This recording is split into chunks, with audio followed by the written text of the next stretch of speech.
Let's take a look at the economic sectors or economic geography concepts. Excuse me. Um, Much of this is again, as with many of the concepts, is actually pretty common use outside of just geography. In fact, they're not specific to geography; they come from some global economic logic.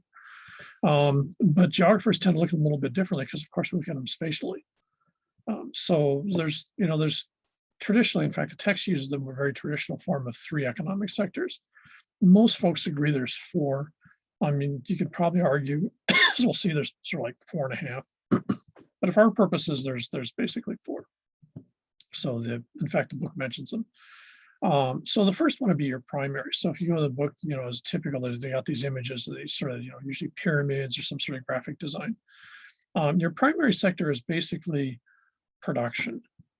So in other words, getting resources off of the landscape. Now, this could be a mine digging out minerals. This could be a farm where you're growing crops. It could be a ranch where you're raising, animals. It doesn't matter what it is, but it's the idea that at a basic level, what you're doing is you're converting something that's on the environment or on the landscape into something that can be used. And so this is considered the primary sector. Of course, this is absolutely basic to existence. This is where this is food, et cetera, et cetera. In fact, you could argue, especially now in places like the American West, is water is actually part of your basic production thing, which even geographers till recently really didn't see that way. But of course, you don't have water, you're dead in usually about 2 days. So these are basically the most, bottom line minimal things that you have to survive. Now, if you think about it, if you're a typical student here at Chaminade or anyone living in Honolulu, you're almost entirely divorced from the basic sector. People do not go down to Palolo Stream, for example, and get their water. That'd be a little scary. People don't, they buy beverages, even buy bottled water, which is pretty surreally weird when you think about it. You buy all your food from places. There's a complete, and especially in American society, more than most others I've seen, including especially Europe. There's a complete segregation between consumption, the people that consume, and the production sector. The only time you see a little bit of it now is increasing fascination with, for example, local, weekly or daily markets, where you go somewhere and you actually pick up, say, produce from someone who actually grew it. But this is a recent phenomenon of the last, pretty much 5 years. Hopefully it's going to grow.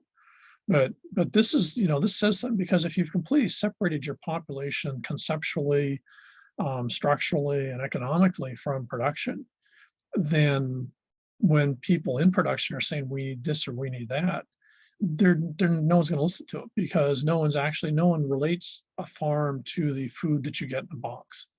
No one relates a ranch to a McDonald's, Happy Meal. And so what happens is the concept of the dominance or the necessity of the primary sector is pretty much in part dependent on people's awareness that it feeds them, that it clothes them, that it houses them, that it provides them with water. The more you separate that, the more you divorce yourself from it, the more that you end up in a situation where it's very hard to make these arguments. And you see this classically here in Hawaii, especially on Oahu, where there's absolutely no thought given, by almost anyone, when you take, primary agricultural land that would be part of your primary base unit and you convert it to housing. And there's very little, sort of organized protest about that. And the general population on the island doesn't go waving their arms around and getting upset about it.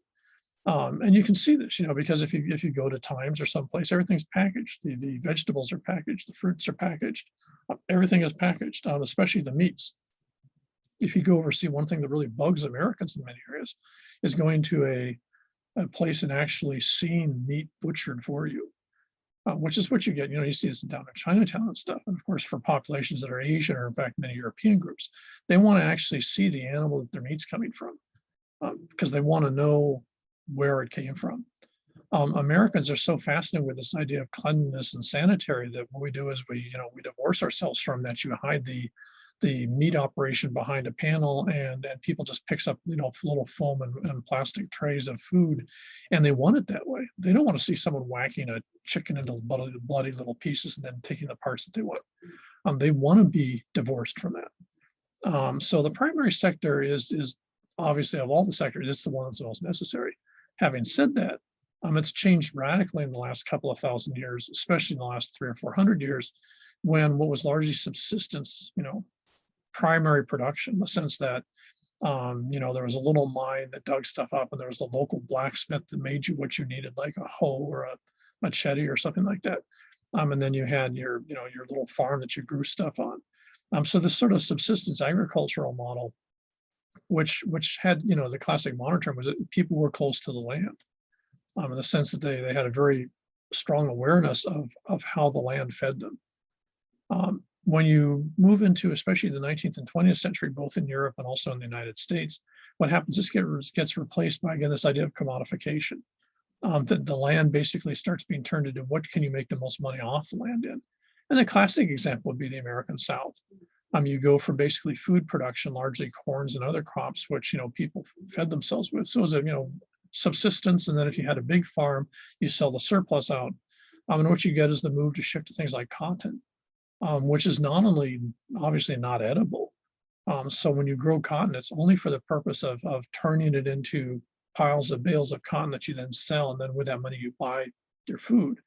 But also cotton is actually a tremendously destructive plant in the ground. It's very damaging to soils, takes enormous amount of nutrients, takes a lot of water. And so after a couple of years of growing cotton, your fields are so damaged you can't grow much of anything else. So, making the shift to cotton, and people weren't stupid. They knew that when they grew cotton that it was going to have an impact on their ability to shift crops. But the money that they wanted to make from cotton was more attractive than growing food. And so this is the problem you get into. And again, as I think I mentioned before, is if you look here in Hawaii, on the island of Oahu, we grow almost all no food whatsoever. Even most of what looks like food is actually GMO corn and stuff from Monsanto that gets shipped around the world. So it's not for local production or subsistence. So what you get is when you shift to the primary level as being entirely a business operation. And if you think about it, a sugar plantation, a cotton plantation, all these type of, even a soybean farm, these are all basically agribusinesses. There's no difference between them and a factory.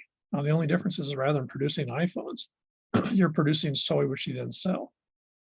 So the mental attitude towards the land is what's your maximum profit you can get off of it, not is it going to remain in the production cycle so it provides food down the future. You lose your future orientation in large part. So that's the key thing about the basic primary system. Of course, as populations increase, then there's ever more pressure on your primary factors, not only for food but also other resources, like, for example, oil, cotton again, or whatever, for all the other things that people need. Secondary level is your next tier up. So if you've got, for example, if someone's growing soybeans, other than edamame, almost no one eats soybeans in their form. You turn them into something. So if you're growing soybeans in Asia, you turn them into tofu. And so what happens is someone then has to go take those beans, cook them, mush them up, and turn them into the sort of the mushy form of tofu, or turn them into soy milk. So they're processing them. So this is the next stage. This is what we call the secondary stage. So the secondary stage of the economic system is when you've taken your primary thing and you're turning it into something that's usable. So for example, if you've got a little mine, you're digging up iron ore, you then heat that iron ore up, you turn it into iron, and then what you do is you take it to a blacksmith and he turns it into, a machete or a hoe or something like that. And what he's done is that's the secondary sector. The ore comes out of the ground, that's your primary sector. The mine that digs it up would be part of the primary sector. The mill that turns it into iron, and then the guy that modifies that into a usable form, that's secondary sector. Now, secondary sector also moves moving stuff around in many cases. So taking that machete, for example, to someone that needs one to clear brush, which traditionally would be usually near the blacksmith, but nowadays it can be anywhere. I could literally go to Amazon and buy a machete in a second. And I have no idea, and to a certain extent probably don't particularly care where it comes from on planet Earth. And Amazon's probably the perfect example of the distortion of all this, because with the modern, internet-based economic system that we're just moving into right now, there's even more of a disconnect between consumption on one hand and where things come from on the other. And especially Americans are just totally mindless about this. They don't know and they don't care. And to be honest, most of them don't want to be bothered by it. They just want convenience. So secondary sector is basically production. Right now in the global system, this is China. And if you remember your Chinese video, that's That's the classic paradox they've got into. If you're the place where you're the secondary sector, that's where you make all your money. And especially if, like China, you don't have a lot of basic resources, so you're actually not very big in the primary sector. China is the biggest iron and steel producer in the world, but most of that iron and steel actually comes from Australia. So Australia is a very big country. It's a very big economic system at the primary level. That's actually where Australia makes most of its money. It doesn't have a lot of factories. China has all the factories, so China is the secondary market, but the secondary market needs the primary market.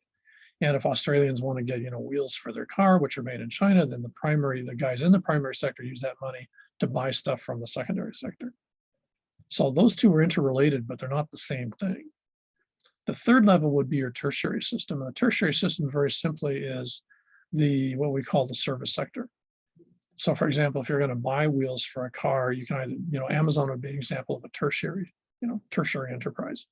I'm going into, AutoZone or something like that and buying wheels for a car. That's a service sector. So tertiary is an enormous part of the economy, and from one economy to the other, they are, you see different ratios of these. So, for example, while China is absolutely huge in the secondary sector and its tertiary sector is growing really rapidly, its primary sector is shrinking because it just doesn't have resources. Japan basically has in the primary sector, except for rice, for example, and it doesn't really have much of a secondary sector because most production is moved out of Japan. Most Japanese companies like Sony or Matsushita stuff actually have their products in factories in Malaysia or Vietnam. So even though they're Japanese companies, their production isn't, their secondary sector isn't in Japan. The Japanese economy is almost entirely tertiary. It's almost entirely services, everything from a little ramen stand to, a coffee shop to, everything else, a karaoke bar. All of that is part of this tertiary sector. And that's what we have here in Hawaii. That's all Hawaii is too. We have no factories for anything here. We have very little in the way, almost no primary sector. We're entirely tertiary. And of course, the COVID's been a huge sort of wake-up call for how fragile the tertiary sector is, because in many cases it depends on people being able to get there, especially if it's tourism is your tertiary sector, as it is in much of the world right now. So tertiary sector is basically providing services. Chaminade a good example of a tertiary enterprise. The function of Chaminade is to educate people and provide that service. So tertiary, if you are here and you're trying to make a living, it's almost guaranteed in some way, shape, or form you're going to be in the tertiary sector. Now, the last of these is usually called the quaternary. So if you think of the 1, 2, 3, 4, this is the fourth sector. This is what's usually just a simple way to define this as command and control. This is the sector in which people make decisions about stuff about the other three sectors. How much you dig out of a mine, how much you produce at a factory, where you ship that stuff for it to be sold. There's a real interesting discussion going on right now as we speak because of a whole set of sort of sequential events triggered in large part by COVID, but not just COVID. There's a huge backlog right now in terms of goods, i.e. the secondary sector, being shipped to places where they can be sold, i.e. to the tertiary sector. And this is having a huge impact on people being able to buy almost anything. The organization of where things are, how much things, how many of something you make, where you ship it to and how you get it there, all of that's the quaternary sector. So when you get these log jams of things, and there's images, literally hundreds of container ships stuck in ports waiting to get unloaded because it's just been, basically clogged up. That's the quaternary sector that's failing. That's basically our command and control system is not working right. Banking is a classic example of this, multinationals, all of this is command and control. To a certain extent, governments are, but a lot of governments actually also tertiary. So command and control is a interesting one to look at because, especially with the move to the internet and decision-making being done digitally, that's really changed how the quaternary sector works, or it's changed how the quaternary section functions, but it's not necessarily changed how people see it working. So that's your four economic sectors. The fifth, if you want to get into it, is oftentimes used, I tend to use it in some areas, and that's what we call the quinary sector. So this would be a very small part of an economic tier, but this is the one that makes all the major decisions. So the World Bank, for example, would be an example of quinary sector.